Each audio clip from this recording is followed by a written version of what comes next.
don't take it for granted. Anyone that you meet in this business, even you, even Adam, to make anyone you meet, you're always gonna learn something, even if it's bad. So take it for what it is and just enjoy the ride. You know. Absolutely. So, you've been around the club, you've seen new comics come and go. Yeah. What drives you nuts? Because you're attached to the comedy club business. Yeah.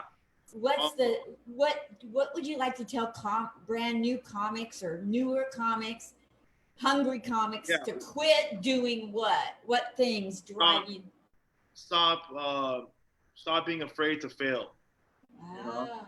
Just go up there and try new stuff. You know, you're a new comic. If you're a new comic right now and whatever jokes you're doing now, you're not going to do in 10 years. You know, you're not writing your Tonight Show special right now in your first year. Right now what you're doing is you're just trying to find your voice and just get comfortable on stage. So don't be afraid to fail. Go up there and do it. You know, stop saying I'm gonna go to this mic, and then I hate comics that go to like 5 different open mics the same day and they do the same crap over and over and over and over. Like, stop it. You know, if they didn't laugh the first time, probably not funny. You know, change it up, rewrite it, do something else. You know, exactly. That's pretty much it. Just don't be afraid to take chances and make it happen. You know, like this is something I feel like a lot of us right now are a lot of comics right now are really suffering from this right now. We're not able to, like, I'm having a lot of fun right now. I haven't got to talk like this in a long time, so this is fun. Isn't it? Just do it. Just do it and be happy and stay positive. And don't surround yourself with bullshit people. That's really good. How has the pandemic made you a better human? How are you going to come out of this bullshit we're going through? Because, like, what's the takeaway for you? I mean, the first 2 months, I was really positive. I said, you know what? I'm going to treat this like prison. I'm going to work out every day. I'm going to eat healthy. I'm going to do these live shows every day. And I was doing that. I was doing Instagram lives every day at 7 o'clock. I was really positive. I was reading, was eating healthy. And then after my birthday, it was like we're in May now and we're still locked down. I started going into like a little slump. I was depressed. I stopped going online. I stopped watching the news. It was really hard because I wasn't working. That was the problem. Like, money was still coming in because of unemployment, but it still wasn't the money I'm supposed to get. You know, I was canceling show after show after show. I wasn't seeing friends or family. I was just on lockdown, and it really hurt me, and I was really kind of fucked up here. And just lately, I've been turning it around. I actually went to go apply at a job. I'm actually selling cars now. Oh, that's so cool. Because I said, you know what? I'm not gonna stay at home. I'm not gonna be freaking trapped at home. I'm a hustler. I'm gonna do what I have to do. I mean, I hustled my way all the time. I used to freaking sell drugs when I was younger. I did whatever. Do what you have to do to be happy. So I'm like, I'm gonna get a job. So I applied. I'm an auto broker. I'm actually getting my license tomorrow. Wow. And then that's it. Like that's the best advice I can give anyone. Like, don't sit around and wait. You know, just keep yourself busy. Like up here. You know, don't just be at home. So as an auto broker, does that mean you're going to have your own dealership, or you can buy and sell cars on the side? Or I'm basically working for a friend of mine. He has a company, and basically I can get you any car you want, like wholesale. Wonderful. So if people need a car out there and want to help you out, you want to save like $3-4 grand? What's up? Hit me up. Yeah, do it, you guys. I'd like to get a car for my daughter. I don't think she has one, but she hasn't spoke since that's why I started comedy. She hasn't spoken in 6 years. Oh, so really? If I ever find out where she's at, I'd want to get a car and have it delivered to her. You haven't talked to her in 6 years? No, she won't talk. So I knew that was going to be a long time because I know my daughter. You know, it was. I got hit by a drunk driver in '96, and my daughter had to take care of me, and it was too much for her. So she walked away from it. So I started doing comedy. I'm so sorry to hear that. That's okay. I mean, you gotta find a positive in it. Yeah, you gotta stay positive. Other people need you to be positive. So yeah, that's another thing too. Like I'm looking at the positives. I've got like this being at home. I've got to spend more time with my family, my son, you know, Dominic, and I've been working on being a better father, going to the park and just doing. I'm freaking playing Monopoly now. Like I became a white parent. I'm all making peanut butter and jelly sandwiches, cereal, eggs, bacon. And I'm like, who am I? I used to be like, hey, we're going to McDonald's. Let's get this egg McMuffin, and I'm going on the road. That's it. Oh my goodness sakes. Yeah, my dad was a car dealer my whole childhood. No way. Yeah, he was cool. You'd have liked him. He was also a boxing promoter in Portland, Oregon. No way. And he sold furniture. So he had many different hats he wore. So you're originally from Portland then? Yeah. Oh yeah, my entire, except for like going in the military and traveling when my daughter was a model around the country. Yeah. So I love Portland. Portland's beautiful. I would move there if there weren't that many homeless people. Oh, there's so much homelessness there. It's just like it's okay to be homeless there. Yeah. It's like headquarters. It is. It's really it's a magnet place for that. Yeah. The word gets out, and that's where they go. So tell everybody about the focus of your podcast and who wants to listen to it and why. Well, I haven't done a new episode since like April, but I have a lot of good episodes on there. It's called Comedy Club Confessions, and it's basically I interview comics, and we all know a story, or we heard something that went down, or a comic treated you badly, or an owner treated you badly, a booker, something. And I talked to a bunch of comedians, and they basically tell their story of who not to talk to, who to talk to, or who's done what. And some comics talk shit about each other. It's pretty entertaining, and they're quick episodes. They're like 20 to 30-minute episodes. It's really great. My co-host at the time was Jared Cruz. I'm thinking about starting again soon. I don't know, but as of right now, I'm just at home writing and trying to get healthy. I gained some weight, trying to lose some weight, man. I gained like 10 pounds, so I did too. Change it up. We're not allowed to travel, but my hips have gone abroad. So bad.